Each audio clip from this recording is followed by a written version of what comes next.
करते हैं worksheet number 3। ये आपकी साइंस की वर्कशीट है, क्लास 8 की, हिंदी मीडियम की साइंस की।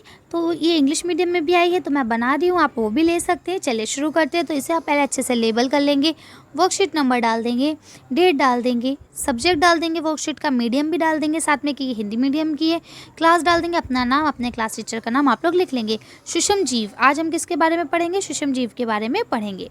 ठीक है, तो अब यहाँ क्या लिखा है? आज पिंकी का जन्मदिन है। क्या है? पिंकी का जन्मदिन है। हर जन्मदिन पर उसके दादाजी उसके लिए बाजार से उसके मनपसंद छोले भटूरे लेकर आते हैं, लेकिन इस बार कोरोना की वजह से उन्होंने मना कर दिया। सही किया दादाजी ने। क्यों? आपको पता है कोरोना वायरस बहुत गंदी बीमारी है और अगर हम बाहर का कोई भी सामान खाएंगे तो हम बीमार पड़ सकते हैं, इसलिए उसके दादाजी ने उसको छोले भटूरे बाहर से ला के देने को मना कर दिया। उसकी मम्मी ने पिंकी को सरप्राइज़ देने के लिए छोले भटूरे घर पर ही बनाने की योजना बनाई। भटूरे बनाने के लिए उन्होंने थोड़ा सा मैदा लिया, उसमें थोड़ी सी चीनी, गर्म पानी और 2 चुटकी यीस्ट पाउडर मिलाकर उसे नरम आटे में गूंद कर बर्तन में 2 घंटे के लिए रख दिया। यानी उसकी मम्मी ने क्या करा? उसकी रेसिपी बनाई, मैदा, पानी, चीनी सब कुछ डाल के उसे अच्छे से डो बना लिया। इस तरह से देखिए ये गूंद के रख लिया और उसे गूंदने के बाद 2 घंटे के लिए रखा। जब रखा था तब इतना छोटा सा था और जब थोड़ी देर बाद 2 घंटे बाद जब उन्होंने देखा तो इस तरह से इतना बड़ा हो चुका था।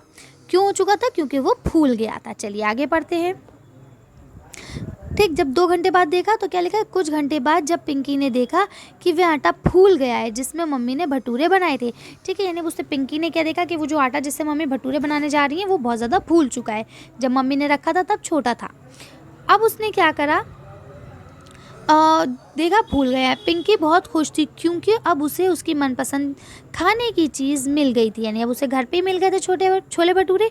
यहाँ पर आटा इसलिए फूल गया क्योंकि उस आटे में मौजूद यीस्ट, जो कि एक सूक्ष्मजीवी है, ने तेज़ी से जनन करके श्वसन के दौरान कार्बन डाइऑक्साइड गैस छोड़ी और गैस के बुलबुलों ने आटे में फंसकर उसे फुला दिया। ठीक, तो अब क्या हुआ? यीस्ट एक आटे के लिए केमिकल होता है, वो डाला गया उसमें।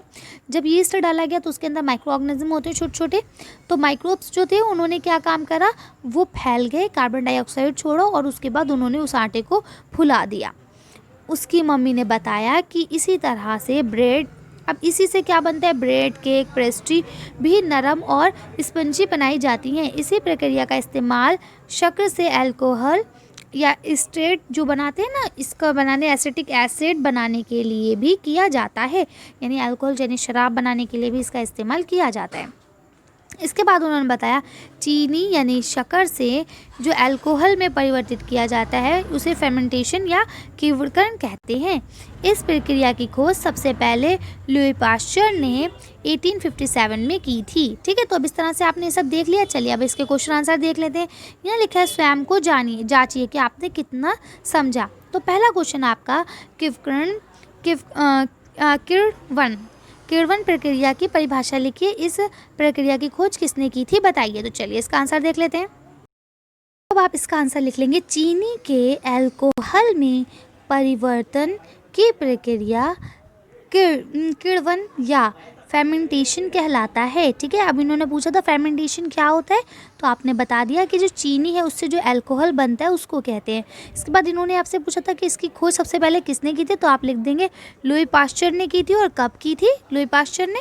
तो आप लिख देंगे 1857 में की थी। ठीक है, तो इस तरह से आपका ये पूरा आंसर हो जाएगा, आप लोग लिख लेंगे। चलिए नेक्स्ट देखते हैं। दूसरा क्वेश्चन क्या है आपका? देखिए, किण्वन प्रक्रिया द्वारा प्राप्त किन्हीं 5 खाद्य पदार्थों के नाम लिखें, यानी जिसमें आपका यीस्ट डाल के बनाया जाता है, ऐसे कोई 5 वस्तुएं बताएं जो आप खाते हैं। चलिए इसका आंसर देख लेते हैं। अब आप इसका आंसर लिख लेंगे। देखिए इन्होंने पूछा कौन से 5 चीज़ें बनाई जाती हैं, तो आप लिख लेंगे भटूरे, ब्रेड, केक, पेस्ट्री और इसके अलावा तंदूरी रोटी, इसके अलावा दही, बहुत सारी चीज़ें हैं जो बैक्टीरिया के द्वारा बनाई जाती है। तो आप ये सारी चीज़ें लिख सकते हैं। क्योंकि इन्होंने 5 पूछी हैं तो आप यही 5 लिख लेंगे तो बेहतर रहेगा। या अपनी मम्मी से भी आप पूछ सकते हैं कि मम्मा बताइए और कौन कौन सी चीज़ें बनती है, तो वो भी आपकी हेल्प करेंगी। चलिए नेक्स्ट क्वेश्चन देखते हैं। अब आपका नेक्स्ट क्वेश्चन है यहाँ पे, कौन सा समूहजीव विकिरण की प्रक्रिया में सहायक है, यानी इसमें कौन सा सूक्ष्मजीव की लगता है। ठीक है, देखते हैं कौन सा इसमें हमें मिलता है सूक्ष्मजीव। इसका आंसर देख लेते हैं। तो लिख देंगे यीस्ट में साइक्रोमैसिस सर्वेसिया समूहजीव किण्वकरण प्रक्रिया में सहायक हैं। ठीक है, यानी कि किण्वकरण जो प्रक्रिया है उसमें कौन से जीव हैं, कौन सा वो है आपका बैक्टीरिया, तो कौन सा है, सेर्मोस्टिया। ठीक है, ये आपके हिंदी में नहीं है, ये आपको ऐसे ही साइंस की लैंग्वेज में यानी इंग्लिश में ही लिखना पड़ेगा, तो आप लोग इसे लिख लेंगे। चलिए, का चौथा क्वेश्चन है, अपने मनपसंद किसी 2 खाने की वस्तुओं के नाम लिखिए जो किण्वन प्रक्रिया के द्वारा बनाई जाती हैं। चलिए इसका आंसर देख लेते हैं। तो इसका आंसर आप लिखेंगे केक, पेस्ट्री। ठीक है, यही आपको इंग्लिश में भी मैंने लिख दिया केक, पेस्ट्री। ठीक, तो दोनों आप लोग लिख लेंगे। यही मेरी तो फेवरेट चीज़ है, यही दोनों है, केक और पेस्ट्री। अगर आपको और कोई चीज़ पसंद है तो आप वो भी लिख सकते हैं। चलिए नेक्स्ट क्वेश्चन देखते हैं। 5वां क्वेश्चन है, ऊपर दी गई गतिविधि में आटा क्यों फूल गया, कारण बताइए। चलिए इसका आंसर देख लेते हैं। आंसर लिख लेंगे कि ये आटा इसलिए फूल गया क्योंकि उस आटे में मौजूद यीस्ट, जो कि एक सूक्ष्मजीवी है, ने तेज़ी से जनन करके श्वसन के दौरान कार्बन डाइऑक्साइड गैस छोड़ी और गैस के बुलबुलों ने आटे में फंसकर उसे फुला दिया। ठीक, तो आटे का डो जो था, जो गूंदा हुआ आटा था, वो कैसे मोटा हो गया, कैसे वो फूल गया था, तो उसके लिए बताया उन्होंने कि जो यीस्ट जार डाला था उसके अंदर से नन्हे नन्हे नन्हे नन्हे एक तरह से कीड़े निकले, आप ये समझ लीजिए, जिससे हम क्या कहते हैं, आपके बैक्टीरियाज नन्हे नन्हे जो हमें दिखते नहीं है वो निकले। उन्होंने क्या काम करा, कार्बन डाइऑक्साइड छोड़ी, जिसके बाद वो उसके अंदर घुसते गए और वो धीरे धीरे धीरे धीरे धीरे धीरे बड़ा होता गया। ठीक, तो इस तरह से आप इसका आंसर लिख लेंगे। तो आज की वर्कशीट में बस इतना ही। अगर आपको हमारी वीडियो पसंद आई हो तो प्लीज़ इसे लाइक और शेयर करें। अगर अभी तक आपने हमारे चैनल को सब्सक्राइब नहीं करा तो प्लीज़ हमारे चैनल को सब्सक्राइब करें। Thank you for watching.